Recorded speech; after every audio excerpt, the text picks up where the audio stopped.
हिरण्यकश्यप को आवेश आ गया, छोड़ूंगा नहीं। पकड़ के ले आए, खंबे में बांध देना। देख आज इसी खड्ग से तेरी हत्या करूंगा, बता तेरा परमात्मा कहाँ है। प्रहलाद रोने लगे, पिताजी कैसी बात करते हैं, ऐसा क्यों कहते हो कि मेरा परमात्मा कहाँ है। गलत प्रश्न है। बोले तो बोले ऐसा क्यों नहीं पूछती कि मेरा परमात्मा कहाँ नहीं है। न केवलम में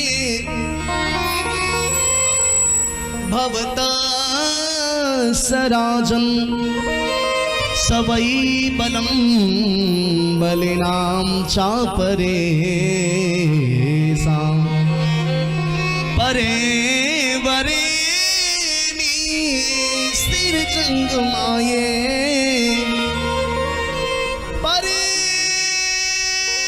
वरे स्थिर जंग माये न विद्यते ते ग्रहणानुबंध।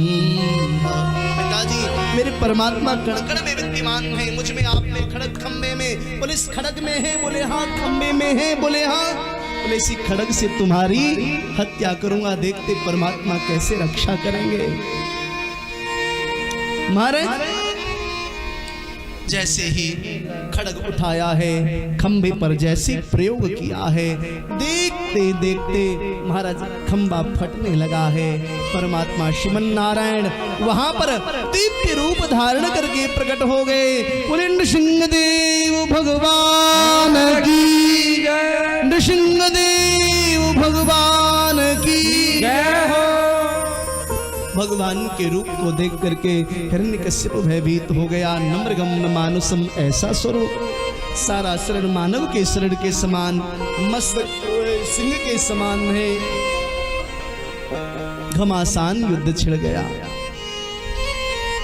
महाराज सुबह से शाम तक युद्ध हुआ। भगवान नृसिंह ने गोद में बिठाल करके, जंघे पर बिठाल करके चौखट में बैठ गए। हिरण्यकश्यप मेरी और देख ले, मैं तेरा उद्धार कर दूंगा। हिरण्यकश्यप ने कहा सरकार मेरा वध आप नहीं कर सकते, मैंने ब्रह्मा से वरदान प्राप्त किया, न दिन में मरो, न रात को, न सुबह को, न शाम को, न आदमी से, न जानवर से, न पशु से, न पक्षी से, न अस्त्र से, न शस्त्र से, न घर में, न बाहर में। भगवान ने कहा सारे वरदान पूरे कर दिए। न भी दिन है, न रात है, न सुबह है, न शाम है, न घर में हो, न बाहर हो, न जमीन में हो, न आसमान में हो। हाँ? न मैं आदमी हूं, न जानवर हूं, न अस्त्र से तुम्हारा वध करूंगा, न शस्त्र से, न नाखूनों से वध करूंगा। बोले फिर भी नहीं मार सकते, क्यों? मैंने ब्रह्मा से वरदान प्राप्त किया। ब्रह्मा तुम्हारे बनाए हुए 12 महीने में किसी भी महीने में न मरो। भगवान बोले तुम्हारे लिए 13वां महीना बनाया मैंने, ये पुरुषोत्तम मास तुम्हारे लिए बनाया है। अच्छा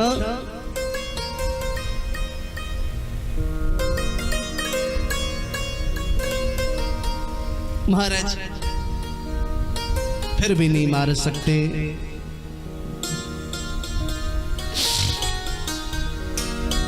क्योंकि मैंने ब्रह्मा से वरदान प्राप्त किया है, तुम्हारी बनाई हुई सृष्टि में किसी से न मरूं। भगवान ने कहा मैं तुम्हारी सृष्टि, ब्रह्मा मेरी बनाई हुई सृष्टि में बने, ब्रह्मा की सृष्टि में नहीं बनता।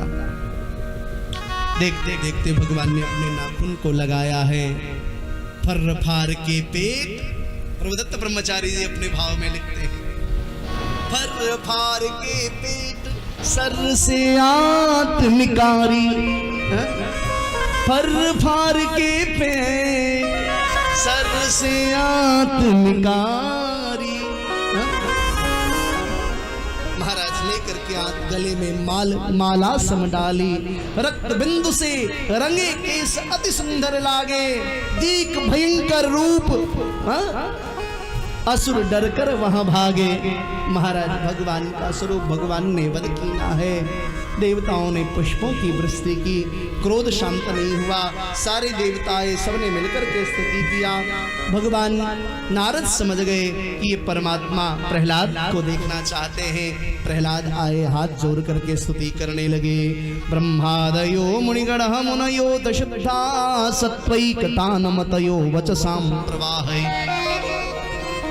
हे सरकार बड़ी कृपा की आपने, ब्रह्मादि देवता बड़े बड़े तपस्या करते हैं, बहुत लंबी लंबी स्तुति करते हैं, आप नहीं बीजते। हमारे जैसे असुर की रक्षा करने के लिए आप नरसिंह बन करके आ गए, आपने कृपा की। भगवान ने देखते ही प्रहलाद को पकड़ लिया है और पकड़ के महाराज अंक में भर लिया। बड़ी सी जिह्वा निकाली, निकाल के चाटने लगे। परीक्षित ने कहा जिह्वा निकाल करके परमात्मा प्रहलाद को चाटते क्यों हैं? बोले इसलिए चाट रहे हैं मानो परमात्मा ने मन में विचार किया हो, यूं तो प्रहलाद शुद्ध हो गए, लेकिन फिर भी कहीं से यदि तनिक भी विषय वासना रह गई हो तो मैं चाट के उसे पवित्र कर दूं। जैसे गाय बछड़े को जन्म देती है तो अपने जिह्वा से चाट के बच्चे को पवित्र कर देती है, ऐसी परमात्मा प्रहलाद को मानो आज चाट के पवित्र कर देना चाहते हैं। बोले भक्त वत्सल भगवान की जय हो।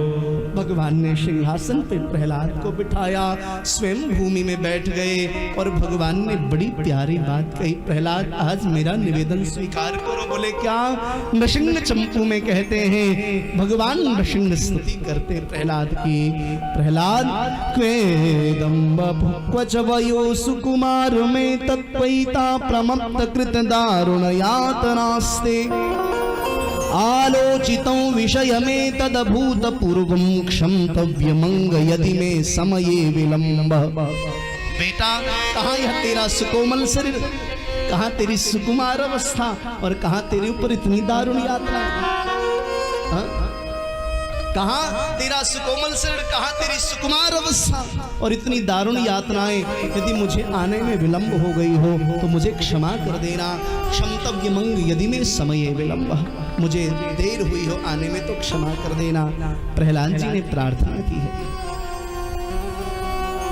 महाराज भगवान शुकाचार्य कहते हैं परमात्मा ने प्रहलाद जी के ऊपर कृपा किया है।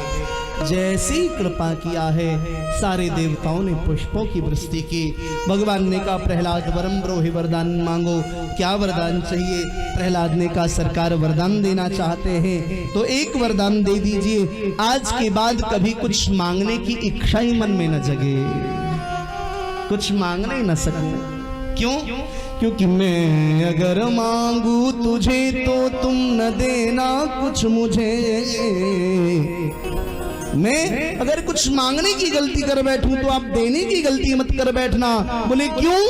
मैं अगर मांगू तुझे तो तुम देना कुछ मुझे।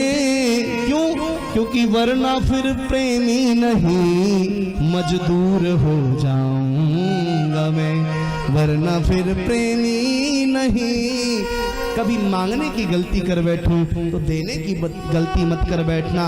देना चाहते हैं तो इतना वरदान दे दे, आज के बाद कभी कुछ मांगने का भाव न जगे। भगवान ने कहा प्रहलाद तूने अपना बना लिया। भगवान ने कृपा किया है प्रहलाद के ऊपर, परमात्मा अंतर ध्यान में है। बाद में प्रहलाद जी ने अपने मित्रों को चारों आश्रमों के नियमों के वर्णन को बताया है। ब्रह्मचर्याश्रम, गृहस्थाश्रम, वानप्रस्थाश्रम और संन्यासाश्रम। ब्रह्मचर्याश्रम का अभिप्राय है विद्यार्जन से, गृहस्थाश्रम का अभिप्राय बहुत ध्यान से सुनिएगा, ब्रह्मचर्याश्रम का अभिप्राय विद्यार्जन से है, गृहस्थाश्रम का अभिप्राय धनार्जन से है, वानप्रस्थाश्रम का अभिप्राय पुण्यार्जन से है और संन्यासाश्रम का अभिप्राय विसर्जन से है। जो कुछ भी जीवन में अचीव किया वो समर्पित कर दीजिए, यह संन्यास आश्रम है। महाराज सब आश्रमों के नियमों को बताया है, चारों आश्रमों में कैसे जीवन चाहिए जीना चाहिए, इस प्रकार से